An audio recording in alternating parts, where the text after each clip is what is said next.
Je vous rappelle l'évangile que je vous annonce et que vous avez reçu et dans lequel vous avez persévéré. C'est par cet évangile que vous êtes sauvés, si vous le retenez fermement dans la parole que je vous ai annoncée. Autrement, vous auriez cru en vain. 1 Corinthiens 15, 1, 2. La clause de Paul, si vous tenez fermement à la parole, est simplement sa façon de dire que tous ceux qui ont vraiment cru en Christ tiendront bon jusqu'à la fin. Ceux qui sont de faux professeurs de la foi, qui ne sont pas chrétiens, que de nom, finiront par se détourner de l'évangile, par les attaques du monde incrédule. 1 Timothée 1, 19, 20.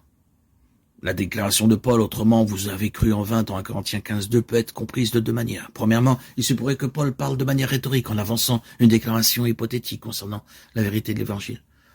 Le message qu'il prêchait les sauverait, à moins que ce message ne soit faux.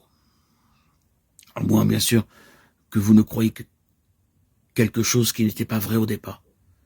Dans le reste du chapitre, Paul met l'accent sur le fait de la résurrection et la fiabilité de son message. Deuxièmement, Paul pourrait opposer la vraie croyance, qui conduit au salut, à un simple consentement intellectuel ou à une réaction émotionnelle qui ne servent à rien pour sauver une âme. Dans ce cas, Paul avertit les chrétiens professant de ne pas ressembler à la parabole de Jésus, Matthieu 13, 1, 23.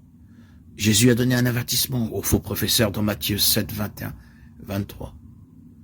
Et a donné la parabole du sol pierreux ou du sol épineux